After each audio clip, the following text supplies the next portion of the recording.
The first thing I'll warn you about with this question is don't get bothered by the fact that we have a comma right after a parentheses. A lot of people are just like, nope, can't do it, can't have 2 punctuation marks in a row.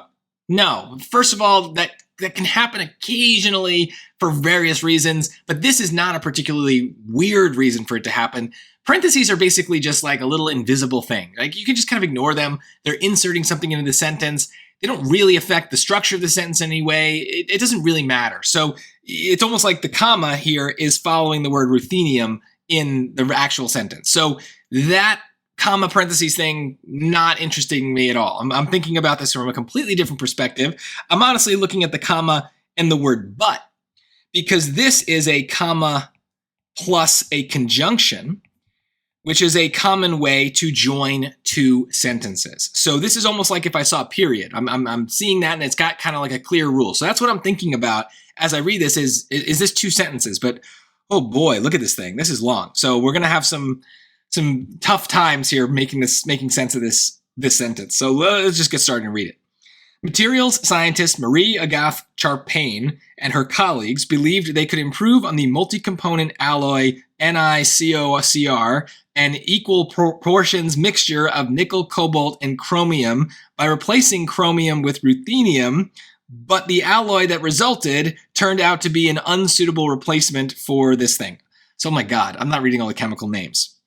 But somewhere along here, I found the sentences.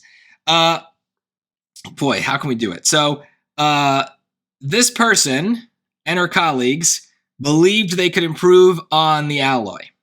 Then we have a comma, right? So what's this comma doing? Well, it's inserting an extra phrase, so basically an appositive, a very long appositive that I don't love because it's got commas in it, but it's a description of, what is that, nickel, cobalt, chromium? So there you go, right? And look, it ends with another comma, right? So that part in pink is an extra clause, extra description. If we remove that from the sentence, then we wouldn't need any commas at all. We would have just said, Charpain and her colleagues believed they could improve on the multi-component alloy nickel, cobalt, chromium by replacing chromium with ruthenium. Period. Period, right? That's the sentence right there. So check, we got a sentence, check. Then we can say, all right, the but is going to attach the second sentence. Does that second part sound like it? Well, we start right here. The alloy that resulted turned out to be an unsuitable replacement. That's a sentence too. And notice I'm making some more cuts, right? I see another set of commas here. That's giving me like another kind of a positive, right? It's giving me a description of the alloy that resulted. So that's going to go away and we can ignore that. And then I kind of stop the sentence short just because it's got a little prepositional phrase at the end. So I didn't want to read that stupid symbol again. So we got 2 sentences. We got no choice. It's got to be D, right? We need some sort of punctuation here.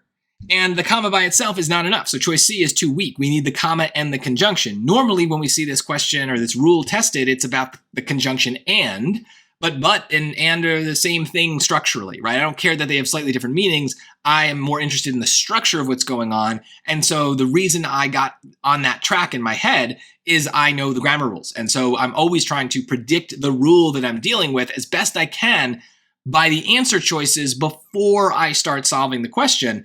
This one, I had to work for it because it looks like it's going to be about those parentheses, but it's a total distraction. There's very few times the SAT is actually going to test you on parentheses. So they're a distraction. What really mattered was the comma and the conjunction. That gave me a clear thing to test. It passed the test.